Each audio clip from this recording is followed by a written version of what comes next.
Happy Tuesday and welcome back to the Wolff Den presented by Win Again Academy. Check out Win Again Academy. They got another event today, this afternoon. WinAgainAcademy.com. Great networking events and informational events in the sports and entertainment world. I am Matt Wolff, founder and CEO of Ticket Time Machine. Today we welcome Sam Simmons to this show. Welcome to the Wolff Den. How are you? Thank you. I'm trying to muster up the same kind of energy you have. I don't know if I can match. Like that was just boom, boom, boom. I love it. I'm usually real, like my friend will show up. I'm like, monotone. I get excited about things, and I'm excited about this topic because, well, for a number of reasons, we'll talk about it. But first, I would like to give a shout out to my nephew, Logan. It's his birthday. So happy birthday, Logan. He's not watching, but maybe someone in his family is, my wife or his mom. So we'll see what happens there. And Sam, for those people who don't know who you are, give us a real quick intro and then we'll get into everything. Yeah, sure. Thank you so much, and appreciate you having me. I kind of do a little bit of everything. So my day job is in the world of Web3 and NFTs. I work on a handful of different projects, everything from IP-driven fandom experiences to a PFP project, which is basically a profile picture project, one of a lot of the mainstream ones you'll see on OpenSea and whatnot. And then in addition to that, I'm working with a venture fund, doing a lot of various Web3 crypto NFT investing across various projects, infrastructures, protocols, things like that. And then I'm also chief strategy officer for a company called NFT Stadium, which does basically fandom driven experiences through NFTs in the worlds of sports, music, gaming, entertainment, and everything that surrounds that. And to go back a little bit further, my most extensive background is in streaming media. In fact, today I'm in my former employer's office, Poker Go. They have all their poker trophies back here. In case anyone's wondering what that is, they're not mine. I was Trust going to me. say, you did pretty good at Yeah, something. that's a nice little flex there. But no, these are people better at poker than I am going to be winning these. Here in the Poker Go office, it's a streaming network for the biggest live poker events in the world: World Series of Poker, High Stakes Poker, Poker After Dark, and more. And really, like my most extensive background is in entertainment and streaming and media. And what interests me most about NFTs is how we bridge the gap between brands, IP, and fans. And that was my job for so long, working with Poker Go and connecting fans to the game that they love, the personalities, the destinations, and so on. And NFTs for me have unlocked such potential in making that experience so much better. So all of those things I just mentioned are kind of go back into that one lane of like NFTs, I guess fandom as NFTs and making fandom better with NFTs. Right. I mean, you're known as an NFT guru. I've seen. I mean, that's fair to say, right? It depends who you ask. I would call it unfair, but I'm flattered by the suggestion. All right. It's funny because I actually got invited to a poker game league by these guys who are very knowledgeable about NFTs, and one I think works for an NFT company, and other two of them are they've either invested and they study them a lot. So I invited them to come here. I'm hoping that they show up or watch it because I'd love to get some feedback from them. But it's I guess the first thing we should start out, and we've had both of them on, Bo Gunderson and Mike Merrill, and we've had some people broach the subject of NFTs, but not as deep as we're going to go today. So why don't you just give a real quick explanation to the people who have no idea, because I'm not that technologically inclined. What is an NFT? What is Web3? And why? Let's just start there, and then we'll go. Yeah, baby steps, baby Yeah. steps. It's easier to start, I think, with what is Web3, and it's such a vague term, and all of these things. To be clear, if you ask 100 different people, you'll get 100 different answers. So there isn't really, I guess, a clear cut definition, and a lot of it depends on how you're, I guess, utilizing the technology in order to define it. But I'll try to be as vague as possible, and you'll see what Web3 first. I think if you look at the history of the internet, it can be profiled as Web 1, Web 2, and Web 3. Web 1, let's is all about reach. There's a little bit of a break in here in that So you video. had publisher. Can you see me okay? I see it now. Yeah. Perfect. Sorry about that. So going back to it, Web one can be considered the read era of the internet. So think of like the AOLs, the MSNs, people putting content out in the world, selling advertising against it, and the interactions on the user side is reading that content and being served ads and whatever else. That's stage one.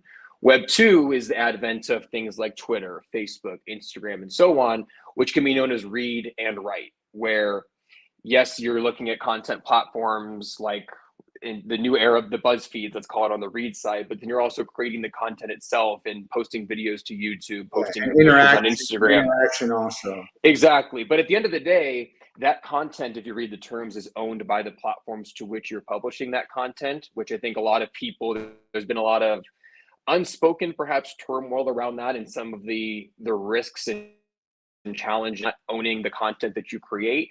So But Sam, Web3 serves to be why does 99% of the world care about that? that's a tricky question, and I don't necessarily think maybe my answer is what you think it would be, which is I think they probably don't care about that. But I would argue that the benefits to ownership would then give reason to care for that. And in the history of all of this, that hasn't been possible, which is what brings us to Web3 round read, write, but then also ownership. And basically anything that you put out in the world can be traced back to you through blockchain. It's area benefits, everything from being able to sell that material, being able to generate royalties off future sales of that material, having provenance as it pertains to the history of a digital asset, being able to port your digital assets from, I guess, to simplify things. We can get into the metaverse stuff later, but there's all sorts of benefits that this unlocks with this technology, the shortcomings of the old age of the internet. But I want to show you. We do this often. We go off camera to talk about things because I want to talk a little bit about certain things. So I think what we're getting at here, and we're probably going off, but we'll get to everything, is ownership. Like my father gave me this baseball. It's got Jackie Yep. Robinson in the number one of them, right? I don't need anyone to tell me this. It owns it. I own it. I know it. I hold it here. This is a ball I caught a home run at a Gator game. I don't. Why do I need? If I'm keeping it and it's just for my collectible or whatever, which we're calling these collectibles, by the way, right? Yeah. I think that all this stuff that we're doing is towards making money, investments, speculation, things that might increase in value, and that's the value of what you're talking about, right? I wouldn't use the word investments or even money making. Obviously, people don't normally buy things to lose money, but I think there's all sorts of benefits to digital ownership outside of just the monetary aspects in terms of the experiences, engagement, connection to brands, IP, athletes, entertainers, so on and so forth. So to use that example, I think you're not wrong, and I would say that obviously as you sit there and hold that, there was to be no one that would argue that you don't own that.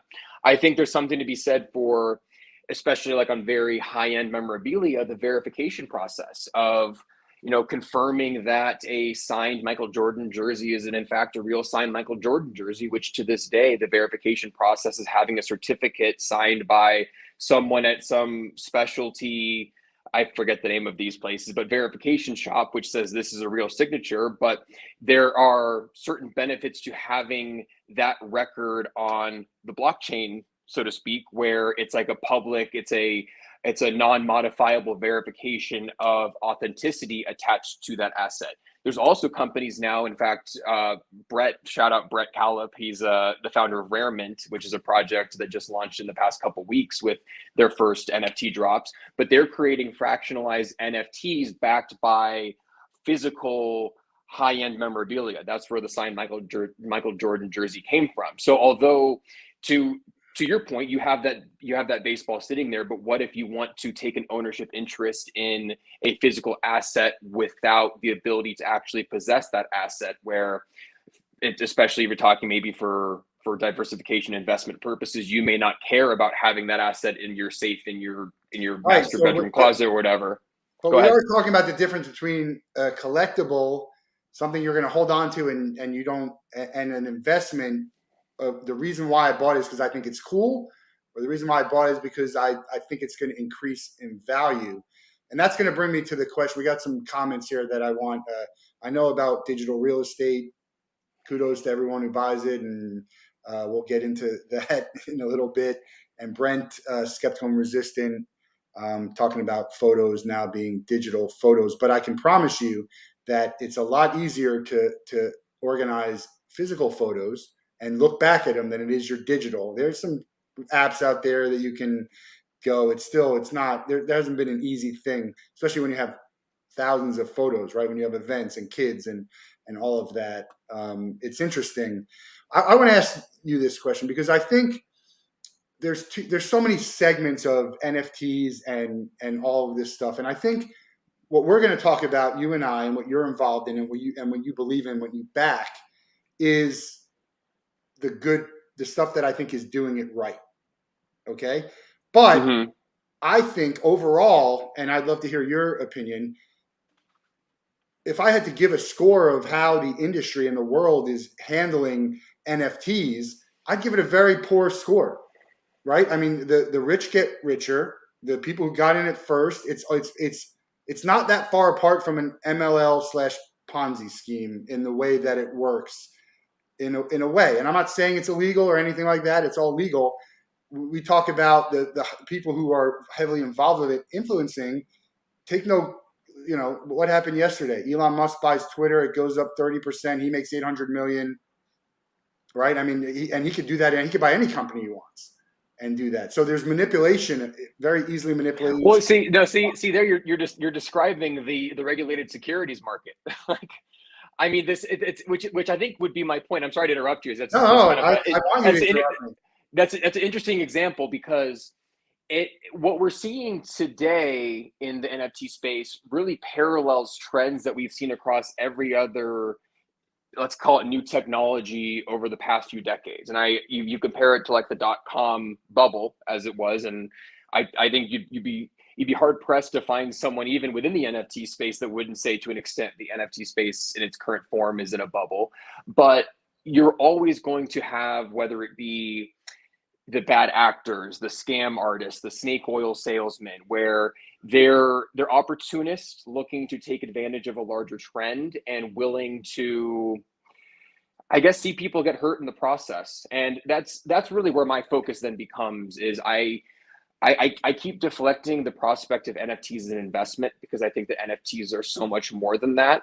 So my priority is less, in fact, non-existent on how people can use NFTs to make money, but how people, certainly it's an education piece on like what definitionally what are NFTs and how can they be utilized, but how can NFTs enrich existing consumer experiences and behaviors? Like, I think there's just so much that people are already doing that NFTs can make better.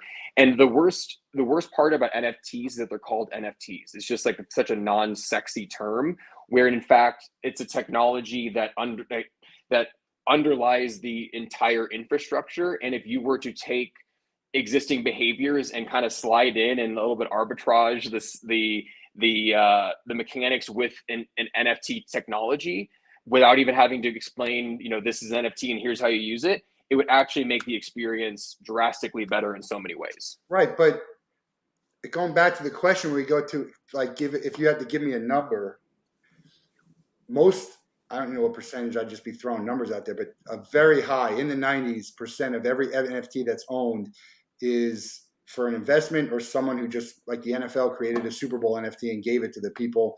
I have 4 of them. They're worth nothing to me. I don't think they're worth anything to anyone else. It's poor digital art, in my opinion. But I own 4 of them. People are selling them for 1,000 on the marketplace, and people are selling them for 200. The only difference is the seat number. And if it wasn't your seat, why is one worth more than the other? And there's no way for me to find out what has sold anyway, only what's available.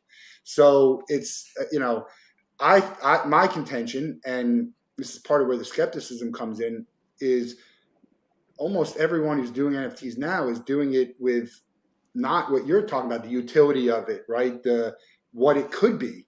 And Sure. so I think because everyone jumped to do that, it kind of pollutes the industry. It makes it harder for the people, the utility, because I think all this stuff, and we'll talk about the metaverse too. I think not, almost all this stuff that's being done in the metaverse is not anywhere near how it should be done or to the capability that it could. So, yeah, well, I mean, what do you? Yeah, I mean, I have no argument to that. I think that I'm not here to, I guess, predict or even anticipate why people make the buy decisions that they do, and I think that's just free market dynamics, and I'm certainly not in a position to question that. I think again, it's a byproduct of where attention is at in this space, and when NFTs make headlines on CNN, CNBC, other major platforms such that it penetrates the mainstream. It's about the finances of NFTs, and there's become, for better or worse, an association between purchasing an NFT and making money off of the NFT at some point in the future. And that's just, I'm not even going to call it an unfortunate reality of today, because it is what it is, and that's just the state of the industry. But again, I think it speaks to the nascence of the technology on the whole, as not only people inside the space, but people outside the space try to work their way through and ideate around what are those ultimate use cases for this technology, and how are people going to end up using it. Because my thesis, and what I'm basing my entire career on at this point in time, is that the end use case to this is not as a financial instrument, but as a tool. We have some ties to sports in this podcast. The example that I always go back to is, like, I go into a team store and I buy a Tom Brady jersey, let's say. I don't buy that jersey for the purposes of being able to sell that jersey at some point of the time for more money. I'm doing it as an identifier of my fandom, either to the Tampa Bay Buccaneers, to Tom Brady, perhaps just to the NFL. I'm a football fan. But that phenomenon can be so easily translated to the digital world. And up to this point, besides like changing your profile picture or making your Twitter banner like the Buccaneers field, whatever it is, Raymond James Stadium, I forget the name of it. I think it's something like that. But you don't have a way to create verifiable ownership around fandom, and almost like a sort of badge of honor that says I'm a true fan of this team, which is basically what you're doing when you go out in public wearing a Tom Brady jersey. So I think there's a lot of interesting, and there's a lot that goes into that, and a lot to unpack there around how that phenomenon of like cultural identifiers, community sort of badging, community like bringing together like-minded individuals who share in the same passion, how that translates into the digital realm, how that pairs with your digital presence, how that goes into the metaverse, and the connections that creates, not only between fan and IP holder, but also between fan and fan, of bringing those people together in a singular community. So I got it's a comment by Honor V, and I don't know, but maybe that might be an ode to Gary V, which we'll talk about in a second. We're playing checkers while the real builders are playing chess. I would contend that almost nobody knows what they're talking about and what's going to happen. That would be my and what do you think about that comment? Yeah, well, I've DM'd back and forth with Honor. She's working on some great stuff, building out an NFT marketplace. So it's good to have her in the chat here. I think, I just don't like to grandstand about these things. Like, I know the reality of the industry. I know that the space in its nascence, and I just hate to pass judgment. And I think it does many a disservice to write off NFTs because of how they're being utilized in the space today. Like, I just think it's important to maintain a macro perspective on everything that's happening here, and think less about where things are and more about what they could be. Right. So I think the point that Honor's making is rather, the perhaps nefarious actors in the space do so with a very short-term orientation. They know there are opportunities and unfortunately money to be made by executing upon cash grabs, taking advantage of trends, feeding into the hype machine. We can get into rug pulls and stuff like that. Again, another unfortunate reality. But there are a number of people in this space, I would think myself, people like Honor and a plethora of others, who understand the macro picture in all of this and aren't so concerned with turning the quick buck on the current trend of NFTs and how buzzy of a word it is with the masses, but rather what is this infrastructure that's being created today and how does it scale into the future, such that basically the new world of the internet in whatever form, way that it takes shape when all is said and done, how that gets built on this technology. I think that's kind of where she's going with that. I want to make a statement here, and I want tell me, do you think this is possible? The NFTs that people own can go bust, and millions and billions of dollars are lost, and the future of NFTs could be very successful in the way of what you're talking about. I think both can be true. Yes. Okay. Yeah. And so, I'm like, I don't come here to question anyone's buy, sell, or otherwise financial decisions. It's no different than anything other investment. It's the same. You know, you buy real estate, it goes up. Look, you bought Twitter. You bought Twitter the day before Elon Musk bought it, and now you could sell. You might buy today, and now he sells, and it goes down 30%, and you might have lost a hefty amount. Who knows? I mean, if you want to talk about like a Web2 parallel, look at like a MySpace versus Facebook. I mean, MySpace. What is it? MySpace walked so Facebook could run, and you know, obviously that scenario played out as it did, and Facebook has become a behemoth. And by my knowledge, MySpace has basically ceased to exist. I think they still have some skeleton of a site still up, but you're gonna have these incumbents and a cycling of new innovations, and the winners will play out over time. And my thesis is that those winners, as we'll see them in the next 5-10 years, don't even exist today. So I think that the use cases today are going to change drastically from where, like, when we look in hindsight 5-10 years. If you want to put something on the calendar for us in about a decade's time to revisit this conversation and compare notes, I think that conversation will show us that we so today misunderstood exactly what this has become. And that's why, like, what we're working in right now and ideating around what this could eventually be is so exciting. So when Gary Vee makes a statement that NFTs are going to be like the internet was 20 years ago when people said it was, I think that's a ridiculous statement. But I mean, in what sense? Well, from my understanding, he just thinks like people didn't know about it, so they didn't realize the potential it had.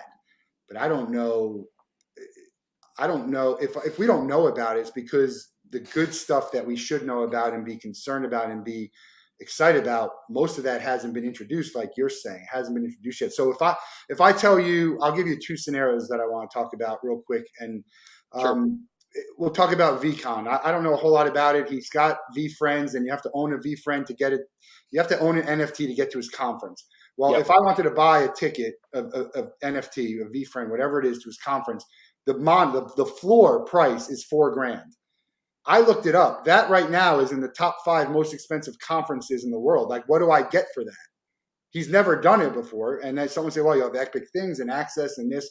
It all sounds great until you do it, right? So when we talk about using NFTs as part of membership and utility and you're part of a special group, well, anyone can buy it for $4,000. So now if we talk about, how would you are you involved in any conference? I know there's NFT week here in Miami, and there's some. I was at NFTLA last week. I'm too tired for conferences these days. Yeah. Tell us about it. I mean, what was it like? What was the value of being there as someone walking?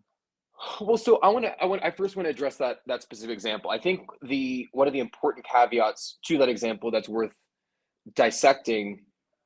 Let's compare VCon and how that's structured around, buying an NFT to give you access versus like an NFTLA where I bought my ticket and that was that. And I did not buy the VIP nightlife pass. So mine was like $600 or something like that. Certainly, like if all else is equal, I would rather pay $600 for a conference ticket than $4,000. But I think, and this plays into a lot of other membership token dynamics, but what's lost on, I think, the initial pass of that is turning what has previously been like let's call it a liability, a cost. I think of this in the way of like subscription as well. Me paying for my Netflix subscription, I'm shelling out whatever it is, $15 a month, and I get the value of the platform, but I never see that money again. Similarly for NFTLA last week, I paid that $600. I had the right to go to those 3-4 days of conferencing, shaking hands, kissing babies, and then that's it for me. Like I don't redeem any additional value out of that. However, in the case of the Gary Vee example, you're buying that $4,000 asset, you get access to that conference, but then the asset itself then continues to exist. So there is more value to be redeemed from that asset on an ongoing basis outside of just the conference, where what has historically been a singular cost where you have to extract maximum value in the span of a few days becomes an asset with further longevity, such that you're able to continue to extract value over time in various ways. And that goes back to roadmaps, project utility, community dynamics, and so on. Again, I'm not here to suggest I use asset. I'm just trying to find out what's utility and what's good utility, because there's no incentive for them to keep pumping stuff into something that's already paid for and bought. Right? You should know what the utility is beforehand, not buy this and there'll be some additional benefits. I think yes and no. I think that a lot of this is built around community ownership and participation, where yes, it's it's unlike the traditional model of trying to raise money for a business, putting together an all-encompassing business plan in your financials and saying, here, give us X amount of dollars for Y% of the company so that we can then go make this thing more valuable. It's almost flipping that script on its head, where you're bringing in, you have a loose roadmap of what you plan to do, bringing in the dollars, and then the community, in a sense, gets to decide where the project goes, such that they get the most value out of their little piece of ownership in holding an NFT. So then you get into larger stuff and bigger picture things like DAOs and whatnot, and all the implications there, which I'm by no means an expert on, so I don't want to go too far down that road. Yeah. But I think it's a difference in mentality of. A DAO is, for people who don't know, a DAO is just a community of people buying and to get ownership of something. They're talking about buying leagues and teams and as a decentralized autonomous organization, where basically in as an answer to the typical like shareholder, boardroom, CEO, corporate structure, it is a collective of however many individuals who have, based on a scale equivalent to the amount of shares, being in this case tokens that they own of the larger DAO, they get voting rights on every major decision that DAO executes on. So it's a little bit of like a group think tank decision making mechanism. All of these things wrapped into one. There's so much I want to talk about, but I want to talk about what because I want to hear what you have to say about this stuff. But I want to talk about, what are you working on right now? That's it. What are you working on right now? Let's talk about that, and we'll get to some other stuff towards the end. Sure. So to go back to kind of the comment about trading and financial instruments and so on, I'm not spending a lot of time, as I previously was, doing any sort of like JPEG trading and doing other things and collecting cartoons of animals and trying to sell them for more money than I had bought it for. To me, that's become a bit of a zero-sum game to me. A lot of stuff has started to look the same over time. And to your point, regarding roadmaps, there is a certain challenge in the industry right now, by the nature of you can map out a roadmap, but a roadmap's not real until it's executed upon. So I think a lot of people, when we get into kind of the rug pull conversation, where you can promise whatever you want, but there really is no sort of, I guess, there's no sort of promise that you have to keep. Well, that's because it's not regulated, right? That's because it's not regulated, and Etho and crypto is not regulated either. So it's all backed on stuff that's not regulated. You could just be like, all right, we can't do this. Yeah, no, and there's a ton of implications there. Everything from docs versus undocs teams. If I do buy projects, I'm buying projects that have existed for quite a while, such that they've proven a track record of performance that I feel comfortable getting involved, as I don't see them going anywhere. I see their value increasing over time, and more than anything, I enjoy participating myself, and I enjoy being in these communities and identify with the people within those communities. And I'm not there to necessarily make a buck off them, let's say. I mean, you might throw $100, $200 at something, but now these are like, they're $2,500. That's not something you're just going to throw money at to play around in the community. Yeah, I mean, it varies, but yeah, I mean, some can certainly get expensive. There's some that are on the less expensive end. It varies pretty widely. So I'm not spending much time on that.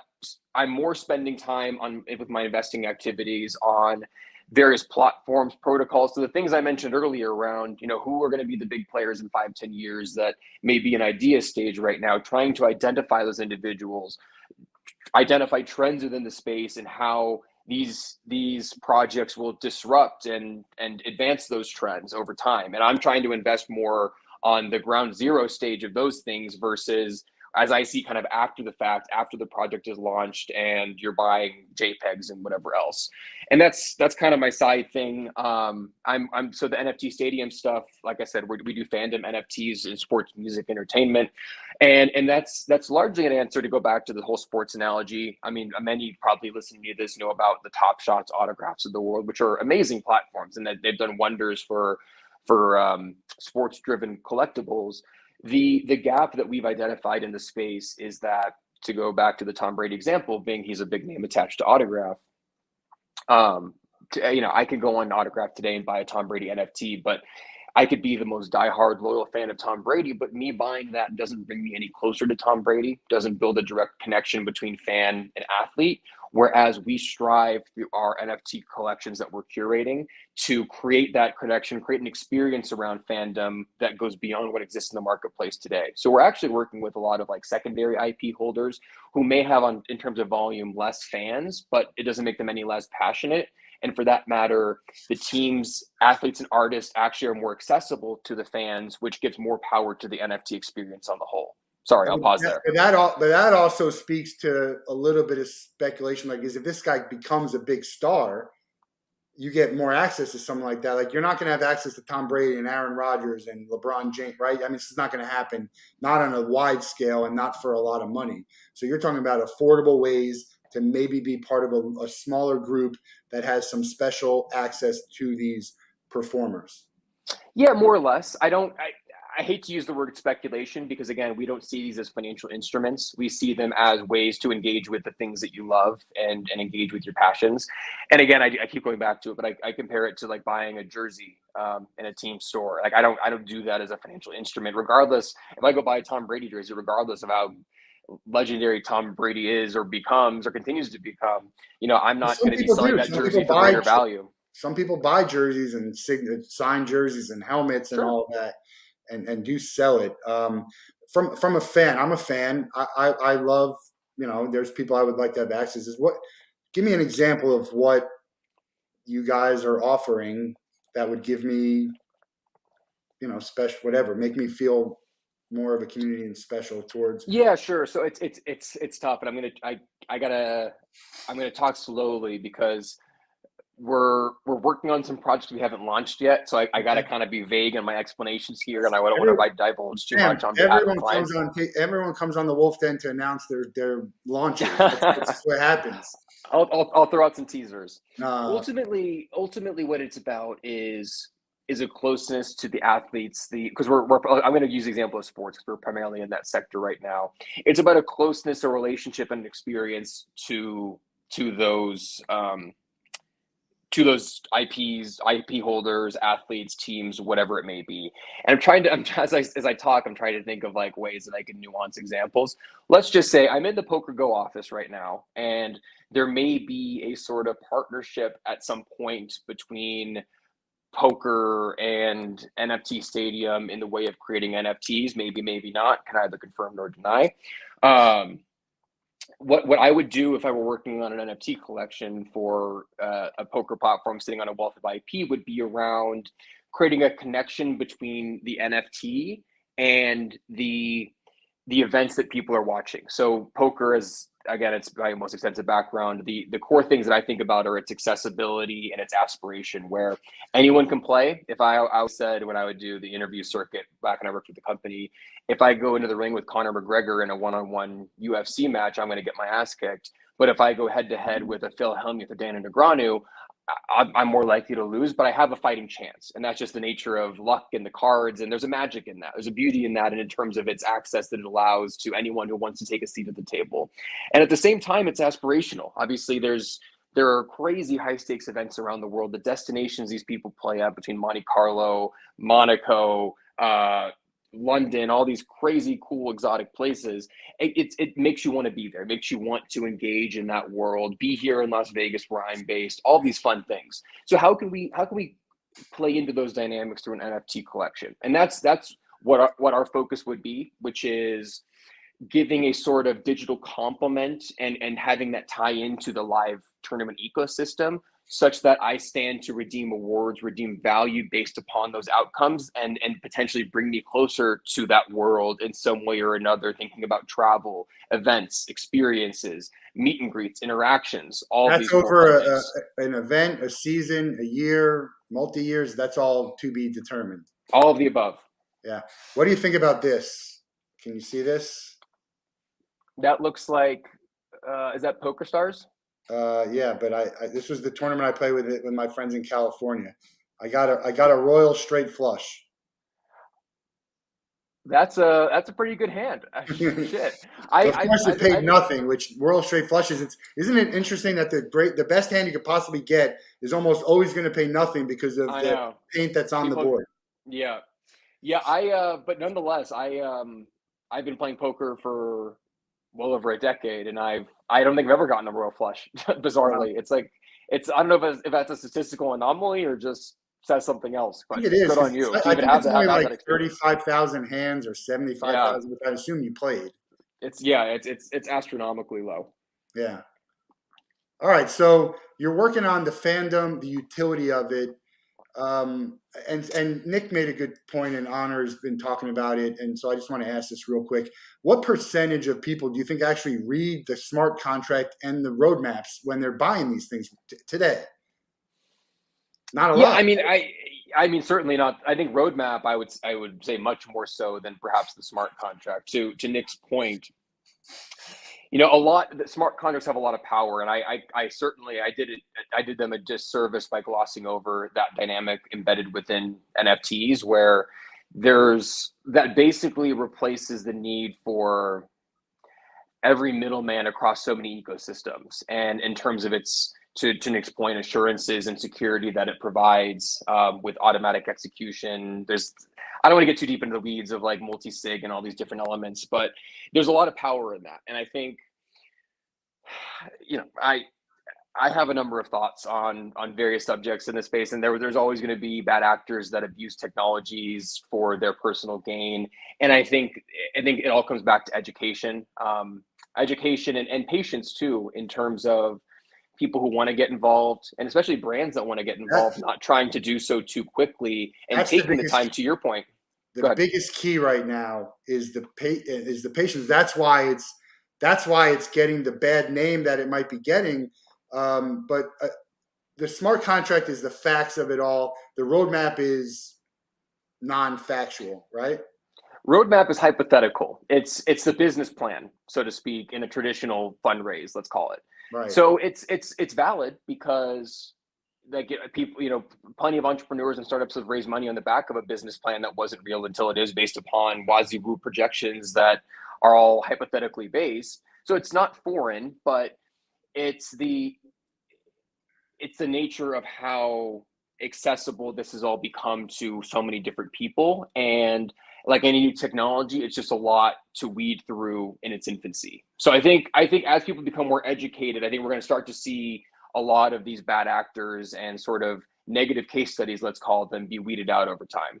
Does this market need to be regulated like NFTs and the blockchain crypto for this to go where it needs to go? Yeah, it's a tough question. I think a lot of what's entailed with regulation is counter to everything that Web3 stands for in owning your digital presence, certain degree of autonomy, freedom, financial freedom, and so on. I think that it's consumer protections are never a bad thing, but I'm going to leave political views out of it, but I think we'd all agree that sometimes when the government gets involved in certain things, it can work out not so much for the better. Oh So yeah. I think it's a fine line. I think with consumer protection in mind, I think regulation stands to be a benefit and potentially in some ways a bull case for where this could go, with sort of a sign off from regulators saying this is okay, we're here to protect you, we want this to thrive, versus trying to squash it. But there's also a flip side where if we go too far with it, of trying to muddy with the infrastructure, get involved, it in a way kind of defeats the purpose, and it starts to roll back to where the old way of doing things is very quickly. IOUs. I love it. We had a joke about the roadmap at the company I used to work for, LexisNexis. We were selling anti-money laundering, and everything's on the roadmap, but the roadmap keeps getting put. It's on the roadmap for this year, but then it gets pushed back to next year, and then another project comes in and takes it over. And so you would say it's on the roadmap, but who knows when it's ever, if or when it's ever going to happen. The patience that you talk about, no one has it. Everyone got right into the NFTs, right? And Dapper Labs was fair to say, was at the start of this with their Top Shots that sold out, and it was great. And now everyone's offering NFTs. Some are giving NFTs for free, like the Super Bowl, like the Grammys.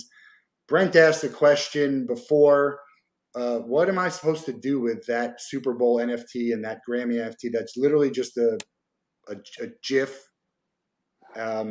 And not a good one at that. But what should people do with that? And then by them doing something like that, does that take away from if down the road they want to actually sell NFTs with some type of utility to it?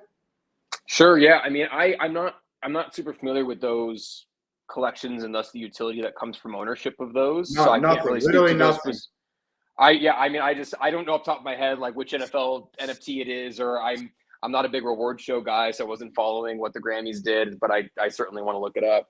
I think in this case, let's just take a bare minimum example. I think this is similar to the business you're in, but like, what do you do with a ticket that from a game that you went to at some point in time and you keep it as sort of a collectible? Like there is no further interaction with that other than the memory itself. So I think in this You case, share it with people. Partly, you share it. I mean, we have some pretty unique stuff, and we're adding digital experiences like augmented oh, see, reality, I like that.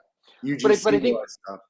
I would say exactly that to answer that question in terms of its shareability. It's pairing a collectible with your digital presence and being housed in a digital wallet, such that for shareability, for flexing, for whatever else, just kind of being like an on-chain record of the things that you've been a part of, brands that you affiliate with, in ways that you sort of position your personal identity. So without understanding the utility that goes into that, I do think there is a larger play here. Let's talk about live events in this case. I think there is a play to be made in the world of live event experiences and sort of using NFTs as a proof of experience, where here's all the cool shit that I've done. Think about like an Instagram timeline of all the vacations that you've been on, all the music festivals you've been to, having that live. I mean, I'm like a Coachella Ultra Music Festival guy from back in the day, too old for that now, but I have back in my closet like all my Coachella wristbands over the course of like 8 years sitting in a drawer. And that's as far as my sort of my record keeping goes, along with some various images that I have. See, there you go. Going to show this weekend. I got my wristband. There you go. There you go. And then once you're done, you'll go throw it in a drawer, and you can kind of like when you're moving houses or just kind of organizing things, kind of look back and say, oh, that was a fun experience, and then put it back in. However, if you were to port that into a digital world and utilize sort of like take that dynamic and make it into an NFT, there's all these different sort of community aspects that play into this. I personally think of it as like extending the lifetime value of a live event in a way where not only leading up to the event, you're preparing to have this shared experience with a collective of individuals, which in theory, based upon a shared love of music, shared love of an industry, shared love of a sports team, have some sort of like-mindedness between them. So building connections, kind of being able to position everyone to build relationships and create pre-experiences around this eventual shared experience. And then on the back of that, with the sort of bizarre intimacy of having shared and engaged in a live event all together, despite all being strangers, giving a sort of longer tail to that experience of being able to, whether it be through memories, whether it be through connections made, networking, being able to, I guess, memorialize the event in such a way such that you're extending the value of the event itself. And there's other utility that could and likely would surround that with various players getting involved in this space, but that's just kind of the general thought to it. Speaking of Coachella, do you have any comment on Kanye West being removed from the lineup? I didn't read deep into it. Was he removed or did he back out? Well, does it matter? Because I know he had a lot of pressure for them to get rid of him, and I guess he had the Billie Eilish drama where he basically said if she was performing, he would not go because of the comments or the shade she had thrown at the whole Travis Scott thing. I'm this now you're speaking my language. This is my world. All the pop Yeah. culture celebrity drama. I don't have I think yeah, the guy needs some help. I think, and I hope that he gets it. I'm a big Kanye fan. I love the music. You know, I it's think just I don't. it's a good analogy with the NFTs, like, and this happens all across everything, is that people are getting rewarded for bad behavior.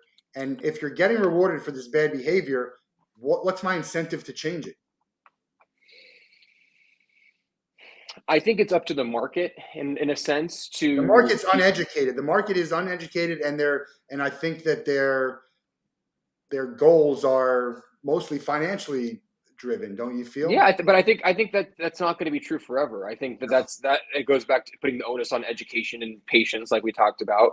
I mean, it wasn't that long ago where it wasn't a punchline to say that there's a Nigerian prince out of Africa who's emailing you because he has an inheritance that he wants to bestow upon you. Like people are doing these things because people were falling for these things. The same thing goes for pop-up scams. You're the thousandth visitor to the site, go to this, hit this link, and you've won $1 million, and then you put in your credit card info and the rest is history. So it's the challenge is that there is, unlike in past sort of instances when you talk about scammers and nefarious actors where you had these middleman arbiters of truth, in a sense, whether it be regulators, whether it be credit card companies, to cite the prior example, whether it be marketplaces, platforms to more effectively shield users. Web3 has introduced a sense of ownership that didn't Can't this stuff previously be exist. duplicated? Can a contract and an NFT be duplicated that's worth nothing? I mean, what's behind? How do we know what's behind it unless you really understand these contracts to be like, I could just create a fake contract and use it? No, it hasn't been done yet. Yeah, no, I mean, I think like anyone in theory who knows how to can write a smart contract. I think there's just a lot of elements involved from there's you couldn't take like a Board Ape Yacht Club smart contract example. I guess you could just take the code from that and repurpose it because it's all out there. But by the nature of how the blockchain works, you would anything that they released would not trace back to the original Board Ape Yacht Club verified smart contract. Right. So it'd be a wasted effort. The challenge is the creativity that scammers have, Oh, they're and so there smart. there's a newfound. I wanted to kind of touch on it with the ownership piece. With the element of digital ownership comes digital responsibility, and I think that responsibility can sometimes be lost on people and can very quickly fall by the wayside in favor of FOMO, in favor of influencer pumps, and all these other sort of negative things in the space right now that I'll be the first to say are not good on as in terms of and for growth and on the net whole of the situation. But again, I always bring it back to education and patience. I think that there have been many opportunities that many people have missed. Certainly, I've missed a ton of these opportunities just by being in the space. But there will be many opportunities to come. So rather than for new entrants putting focus on how they can get involved as quickly as possible and take part immediately, spend time learning, spend time engaging, spend time Where's the just best place to do observing. that? Where's the best place to learn all that? So I think a social media platforms certainly just identify the communities that most resonate with what you value. Find artwork you like, find artists you like. You can go across the various marketplaces from OpenSea to Rarible. If you resonate with sports, certainly Autograph and Top Shot, things of that nature. It depends on where your interests lie, and that again speaks to the how special NFTs are to me in how they satisfy a sort of passion for so many people. So it's not a one size fits all answer. I ultimately think I my recommendation is always for find projects that interest you in whatever way, shape, or form that may be. I'm not even going to recommend why they may interest you because I think it's important to keep that open ended and kind of gravitate towards where you gravitate. But then secondarily, dig deep into where those communities live and what they stand for. And that tends to be on social media. That tends to be on Discord. Join the conversation, start interacting with those individuals, and see how you fit. Because ultimately, for me, buying an NFT, like I mentioned earlier, is less about the monetary gain to be had, but the experience that can be gained by owning and the interactions, the connections that makes, the personal identity that that it pairs, or the digital identity that pairs with, and becoming your sort of online personal persona, and all these different fun elements. I just say, you know, it's become a cliche, but do your research, observe, learn, be patient, because there will be plenty of opportunities to come in the future to those who are educated, and not so much to those who rush to take part. Right. Especially if you're not just looking to 10x your investment. Yeah, Especially. I think I'd be hard pressed to recommend to anyone to get involved in the NFT space for the purposes of 10xing your investment at this point. I think that is very hard, and will continue to be very hard to 5x or do. three, even 3x at 2,000 is pretty good day. I always put focus on community. I put focus on experience. I Yeah. put focus on connections, relationship, and it's lame to say, but some would call that a priceless ROI. No, I get it. Maybe the ROI is the friends you make along the way. That could be. Look, there's no, that is prices. There's a lot of stuff. I always talk about going beyond the numbers and the measurable data. That's exactly what you're talking about. Dana makes a great comment. It's, I've listened to you for a few things that you've done, and that's why you're here, and that's why we wanted to have you on. Thank you, Dana. Dana's great. You're in charge of the Grammy of the Coachella lineup next year. Give me your 3 headliners. Ooh. I was just messaging my wife a bit earlier. This is a funny one, but I'm going to see Duran Duran on September 1st here in Vegas. So I'll put Duran Duran up there. I've seen them. Yeah, I have never seen them. I'd love to. I'm going to put The Weeknd on there. I know he's done Coachella recently, but he's going to be in Vegas this summer, and I love The Weeknd. And then for the purposes of checking sort of an electronic music dance artist box, I'm going to say Zed, because he's kind of a friend of mine. Okay. Give me a grade on The Weeknd's Super Bowl performance. C plus. How about this year's? B. What would you have done differently? I think different songs, maybe singing more of songs. I think it might have just been the nature of the beast, but they tried to do too much with too many performers, too many songs, and it just kind of came off chaotic. And it was cross generations, and there was a sort of a tone change from like the Dre and Snoop sort of beep beep beep beep beep beep, and then to Eminem kind of big, almost like I don't know. It just, and then 50 Cent came out of nowhere, like it was a lot. It hit on all the nostalgia, but it was just too much for me at times. My body was moving, and I don't get like that at most of the halftime shows, and I do love music. How many NFTs do you own? That is a loaded question. Enough. And I own enough. A lot. I own quite a few. And I'll say, like, I'm the first to say, like, I've lost money on NFTs before, and not to say I bought them for the purposes of making money, but it still doesn't feel good when the value of something goes down after you bought it. No. So, I'm there's a reason why, like I said before, like, I'm not super involved with buying new things these days, just because I'm more interested in what comes next, I guess. Do you have a favorite one?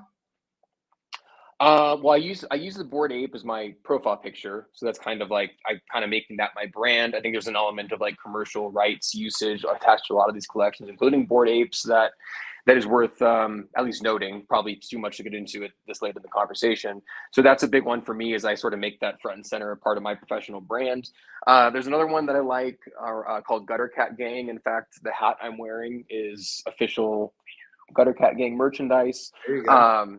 It's very rooted in live event experiences, streetwear partnerships, music, comics, all these different kind of like vibey things. Like it's less about, pump this to make money, let's drop a token and make our users rich. It's more about like the community aspects, experiential lifestyle, and so on. So that one I like a lot. Yeah, I mean, there's I could go for days. So I'm gonna pause there, because those are kind of those are my two primary ones that I always fall back on. But there's a ton, and if anyone too, like I'll say for anyone listening, like if anyone is looking for the right community for them and wants some recommendations, feel free to DM me and kind of give me a high level overview of like where your interests lie? Do you like sports? Do you like gaming? Do you like casinos? Do you like the outdoors? Whatever it may be. And I may not know them all, but I'm happy to like point you in the right direction based upon budget and everything else of what might be cool for you. Speaking of Zed, what do you think about the horse racing? It was huge for a moment. Yeah, Now it's yeah, I had friends get involved in that. I was actually when I went to NFT NYC in November was at one of their parties, and they're good people and great project. It's a challenge when you're looking at. I think Zed is kind of loosely play to earn, but getting into like this play to earn space where not you're not even just creating the gaming experience, but you're creating an entire economy. And there's a reason why. Yeah, shout out World of Women from Dana. Thank you. I don't own one myself, but it's a great project that I will swear by, as Dana well knows, and anyone that has one is sitting on something great. Um, but the whole dynamics of play to earn and creating a game along with the whole economy, there's a reason why they have very experienced people that are making financial decisions on behalf of the U.S. economy on a grand scale. But then you make that micro and you put potentially more developer types involved with creating economies. Like it's hard to sustain, and you end up with weird demand supply dynamics that can go wrong. And I've seen it. I don't want to name names, but I've seen it happen time to time with various projects that I'm involved with. And not to say this happened with Zed. And again, I'm not that experienced with Zed, but this is feedback that I've gotten from others. So I think they're doing some refining right now. But I think the premise of it is fantastic, and I expect them to be around a long time. we didn't talk about the metaverse too much. They could do a whole episode on that. I actually, a friend of mine started to go into building a metaverse, and we got scammed by someone. We had a contract, and they Mm, didn't care about it, and it wouldn't have mattered if it was in blockchain or not. If you don't want to honor a contract, you don't honor a contract. It doesn't matter. Because I thought what's out there is not great. It's not bad, but it's not great. What percentage, like how close are we to what the metaverse is going to look like? I contend not very, hmm maybe even halfway there. Where do you think we're at? I would smash the under on halfway there. I would put it at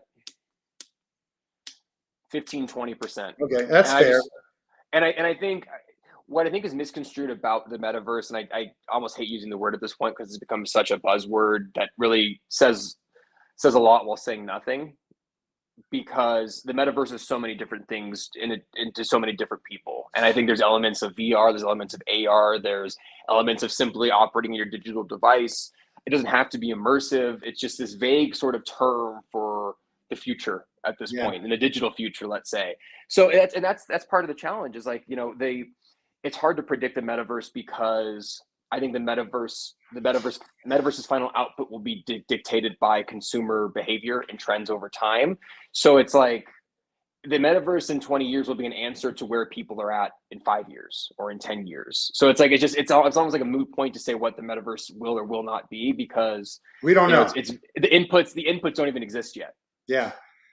How about with what you're doing with non-fungible ventures and NFT Stadium? How close are you to what you envision it's envisioned to be? Because you haven't launched, right? And so how close are you to launching, and how close as you launch, because it's going to evolve, is it like we're doing this and see how it works and we're evolving, or it's like you're putting it when you launch, it's going to be what you think it should be? And yeah, you're always going to scale and envision and enhance, but it's pretty much what you think it's where you think you're going to be. Yeah, I think if I'm understanding the question properly, I think my answer would be that it's we don't launch with finality. I don't know if that's the right word, but we don't Right, whatever we launch is not the end state. Like right. it's meant to evolve, it's meant to be dynamic. And that's really the beauty of Web3 is that you're not meant to have the answer when you go live. It's meant to be sort of a market entrance that then evolves alongside the community, which serves as the core of the project on the whole. So all of these different elements kind of play into the larger picture for us, which is we're here to build foundation, but the final, which probably doesn't exist, it's in theory infinite, but whatever this becomes at various milestones of the project really is yet to be determined. Anna wants to know, do you think the metaverse and decentralized networks are on the same path or totally different concepts? I would think the metaverse is going to have some there's ownership within the metaverse that people are doing, like the digital real estate, right? So the decentralized is more of I own, I own, I own, instead of these people are all owning as part of a bigger picture, right? Yeah, I think it's like one of those like Venn diagrams where you have one circle, and they cross over. I think that I think the metaverses are connected through decentralized networks.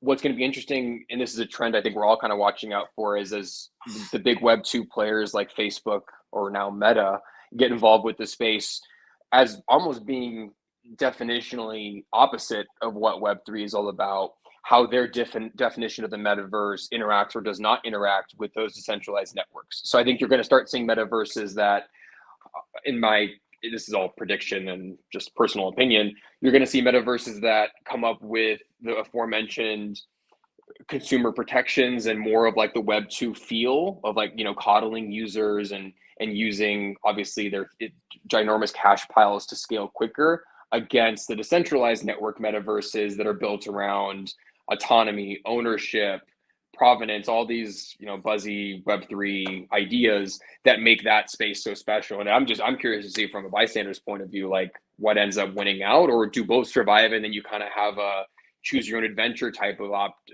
choose your own adventure experience of how you want to interact with the metaverse and what kind of world you want to live in digitally.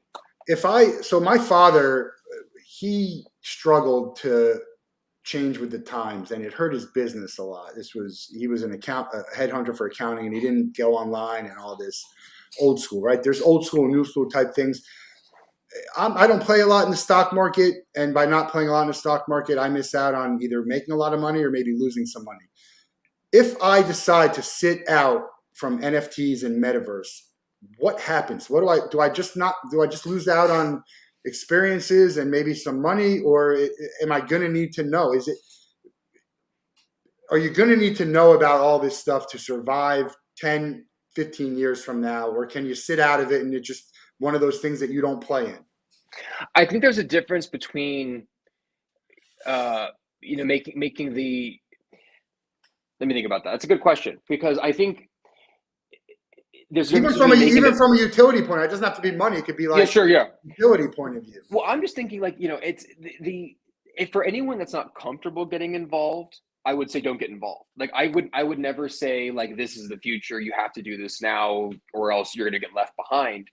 I think we're at such an early stage where so much of the attention right now is around building, but I think that the eventual sort of the eventual infrastructure of everyday life will be disrupted by this technology. So while I think today I would certainly, I think there's no harm in remaining passive with the technology, where it's like, as it affects your life in a way that makes your life better, it makes sense to use it, but not actively seeking out projects. What am I going to buy? What's going to make me money? All these different things. I think that's going to quickly change in the coming years, where in order to not adopt the technology, it'll come down to active rejection, which then I think we'd all agree, whether it be I refuse to use emails, I refuse to use the internet, all these things that probably people are probably saying 20, 25 years ago. I think then it's kind of, you get left behind, and you're not taking advantage of these new experiences that the technology has to offer. Yeah, I said this the other day. I want to hear your opinion on it. The people who are influencing, they're influencing markets or NFTs. They're the ones who are heavily invested. They're the loudest voices at the top. Is it like Caesar's telling you to gamble responsibly as they take whatever bet you want, Anheuser-Busch telling you to drink responsibly as they sell you all the beer, and Philip Morris telling you to smoking could be dangerous for your health as they throw the cigarettes out at you? Is there any truth to that?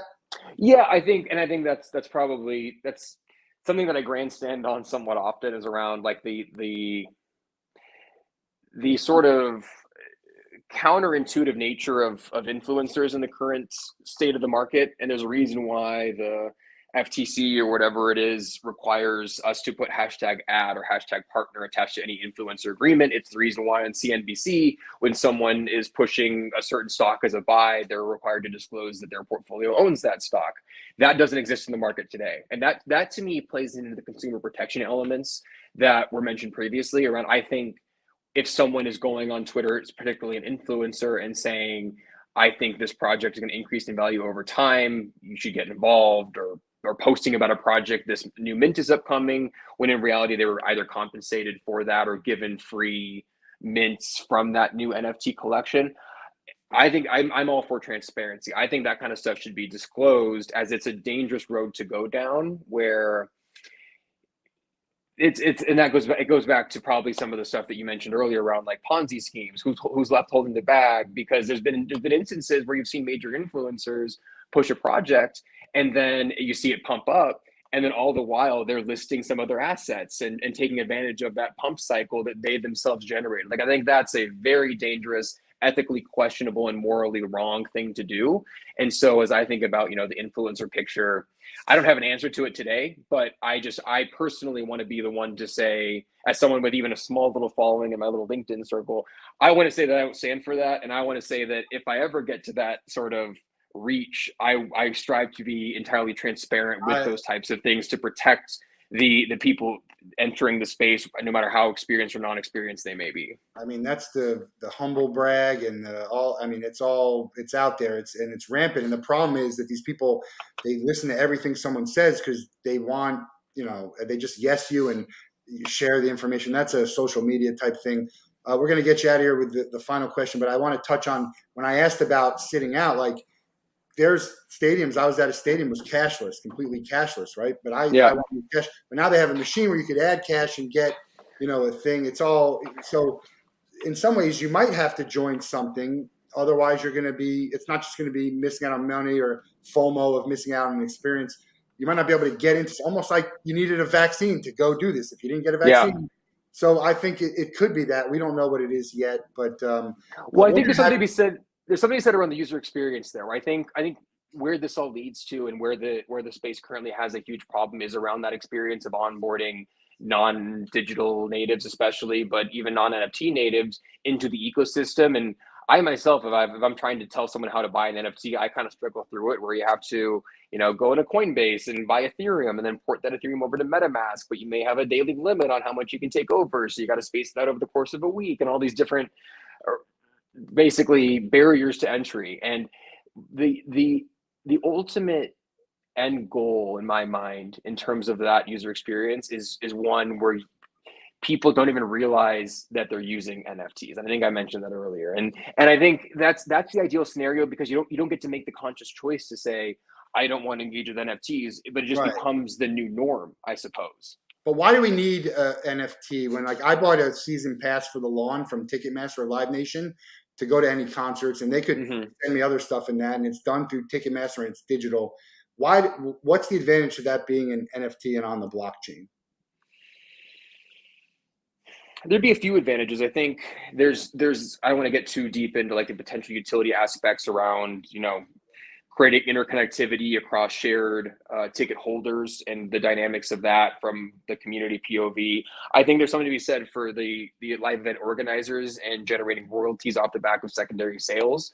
So you're not required to use let's say a licensed marketplace, but it programmed within the smart contract every time that ticket is sold, the organizer will get 10%. So it almost like you take like scalping, which, there's still some issues there. I'm not blind enough to the fact that there would be ways to get around those royalties, but you would be incentivizing secondary transaction volume versus almost trying to dissuade it, except outside of your licensed official marketplaces. Yeah, so there's a few of things like that. That's a whole nother conversation too. Yeah. Anyway, we're going to have you back on when you guys launch and get further along with NFT stadiums, because we want to hear more about that. And look, the world changes quickly, especially with the pandemic, that things were accelerated. Things that would have been 10 years out were given to us in a year and a half. And that's part of the reason why it's not great, right? And so all this stuff being rushed is part of the reason why it's not as good as it could be. But really appreciate your time. We're going to let you out of the Wolff Den with the same question we get everyone out of the Wolff Den with. You can spend a day with one person. It could be anyone in the world. They have to be alive, and you can't be related to them. Who's it going to be, and what are you guys going to do to spend that day? I'm gonna probably regret whatever I answer here later, because it's such a. I wish I had known this was coming, because I would have. Yeah, that's why we don't tell anyone unless. Yeah, I mean, I'm wearing a Bitcoin hat. Like I'm going to go with the cliche answer of saying Elon Musk. And honestly, I wouldn't be the type to like I always laugh about that example of like, would you rather have $300,000 or go to dinner with Jay Z? And then someone says dinner with Jay Z is going to be worth so much more to you in your lifetime than that $300,000. Fuck that. Like I want to like go like shoot the shit, talk memes, just kind of dick around and make jokes and stuff with a guy like that versus, and then you absorb what you absorb along the way without feeling the need to, dissect and take notes and figure out his whole sort of weird brain and how it works. So yeah, I guess go have fun with Elon Musk is my Yeah, answer. he's been said before. I got to go back and see who I know who's been said the most. It's Barack Obama, but I don't know Elon Musk a few times for sure. Bill Gates, Trump. A couple people wanted to hang out with Trump. One person wanted to hang out with Putin just because they want to see how this guy's brain works. That would be interesting. Yeah, I don't. We certainly can't make that happen. With enough money, you can make Yeah, anything happen. yeah, That not because he's not going to be allowed to set foot in the U.S. But yeah. You're gonna have to go over there for that one. yeah, so we'll put it. Maybe we'll have a big when Ticket Time Machine goes crazy. We're gonna have a big party, and we're gonna invite all these people that everyone wanted to meet, and it's gonna be an event done with an NFT with all kinds Yeah, I of was gonna say, utility, that sounds like an NFT all utility. kinds of utility moving forward. And you get one phone call, like phone and Elon. It's like you get one time you can call Elon, and he's guaranteed to pick up, and you get 5 minutes with him. Who knows? I don't know. When's Mint? I'm in. we're going to wait. We're going to be patient because it's going to be a lot worth a lot more in 3 years than it is today. Education and patience. That's right. Yeah. All right. Well, check out nfvs.io, and they got a link tree for NFT Stadium. Follow Sam. He's a great follow, great wealth of information, and send a message to him if you have any quick questions about it, and then we'll have you on. But I really enjoyed hearing more about what you say because I think it's genuine. I think people can tell that too as they listen to you. And there's a lot of people out there who you just know there's an ulterior motive for what they're saying, and they don't know. They're not afraid. Yeah, They're afraid to say I don't know, which is the biggest fault of almost everyone. Is just say I don't know. I don't know. I'm not sure. I yeah. think this, but I'm not sure. Or this is my opinion, and don't put this out there as fact.